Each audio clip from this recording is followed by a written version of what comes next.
Good morning, good afternoon, good evening, or much depending on your location. Please join in the struggle to liberate our people from the contraption. Like and share videos. Today is Monday, the 12th day of August 2024. I bring a news update. Battle for Biafra moves to the United States as Simon Ekpa signs $250 million lobby deal. Oh yes. Now the Biafra Prime Minister of the Republic Government in Exile, Simon Ekpa, has taken the Biafra case to the United States, seeking international support and recognition for this cause. Yes, now Simon Ekpa signed a substantial lobby deal worth $130,000. That's about 250 million naira, with a US-based firm, Moran Global Strategies. Yes, he signed it as the Biafra Prime Minister of the Biafran Republic Government in Exile. Now, this deal is expected to facilitate a high-level advocacy and strategic engagement with key stakeholders in Washington, D.C., including lawmakers, policymakers, and influential think tanks, to advance agitation for the independent state of Biafra.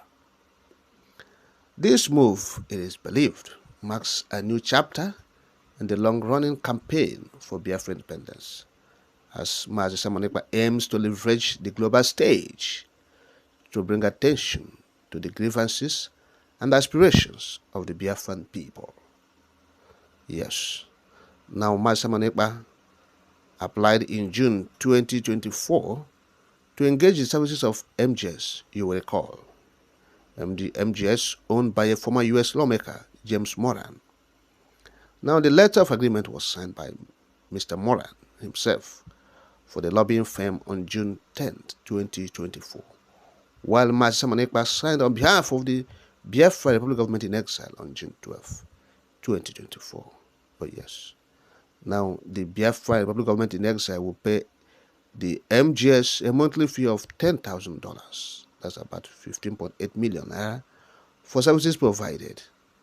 Now, the document shows that the contract commenced on 15th June 2024 and will be concluded on 14th June 2025. Monthly fees would be billed in advance on the first day of each month and due on or before the 15th day. Yes. Now, the contract is renewable upon expiration on annual basis, says MGS will help. Yes, the leader that's talking about Simon Ekpa, the Biafran Prime Minister of the government in exile.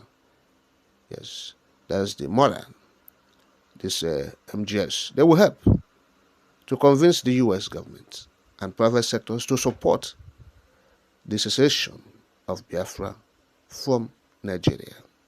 Yes. Now, under terms of this letter agreement, this MGS agrees to provide Biafra with strategic advice and facilitate interaction with appropriate members of the executive and legislative branches of the U.S. government, as well as third-party interests.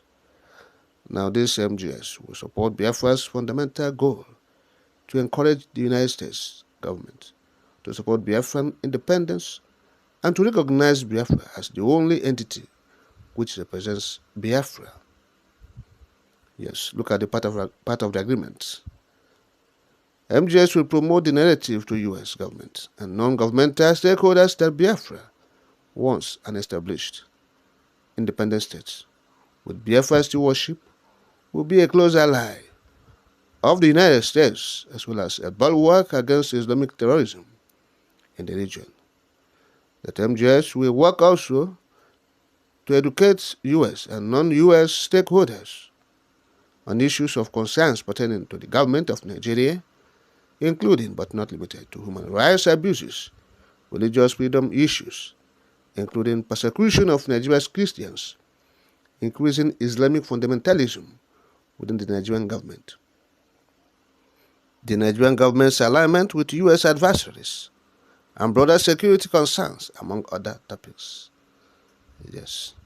Now, he said the U.S. government will be encouraged to engage the Biafran Republic Government in exile directly and through advocacy by the U.S. Congress and others, including faith-based and human rights organizations and think tanks. Yes, this is the agreement. You have seen the agreement now. Oh yes, that shows that Mazi Simon Ekpa is working. He is working and he is showing. He dey work, he dey show. That is it here. You dey work, he dey show. Yes, this is the case of he dey work, he dey show. He is not relenting in agitation for Biafra freedom. That is the point. For people who believe that, oh, Mazi Simon Ekpa is just there to create, to make federal government to be afraid and to terrify them. It's not only to terrify them, it's asking for the Biafran freedom. They are being terrified because they know that they are holding the people. They are holding Biafrans from having their freedom. Yes, that's why they are being terrified by the activities of Mazi Simon Ekpa. Otherwise, it's not doing it for them to be terrified. He is doing all the things he's doing for freedom of Biafrans. So if you are terrified for all the activities of Mazi Simon Ekpa, that means you are an oppressor. You are an oppressor. You are oppressing the people, the masses. Oh yes, that's why you are being terrified. After all, the intention is not to terrify people, because people, they feel that, oh, Mazi Simon Ekpa is like a terror to them. Yes, it's like a terror to them because they want it to be like that. They are holding the people. Yes. So that's the point. If you are living in a glass house, you must be afraid of stone. Certainly, you must be afraid of stone. So, Mazi Simon Ekpa is obvious now, taking the Biafran struggle, the Biafran cause, to global stage. Yes, this is United States. Yes. He's lobbying. He's doing everything possible to give the Biafran the attention they deserved. Yes, that's the freedom of Biafrans, the attention it deserved. And that is it. It's commendable. No shaking. The Biafran cause moving forward. Cause of Mazi Simon Ekpa. Oh yes, like we have always said, when Mazi Namkani is in the SSL, or as he's currently there, they believe that, oh, this Biafra will stop. Let us see them again, talk about this agitation. Their leader is in the SSL. We have imprisoned him. They have beaten their chest with their collaborators in the Southeast. Let us see them again, making processions, talking about this, their Biafra. But unfortunately for them, the Biafran cause is still ongoing. If anything, it is gathering momentum, like we have always said. Gathering momentum. The fire raging. Oh yes,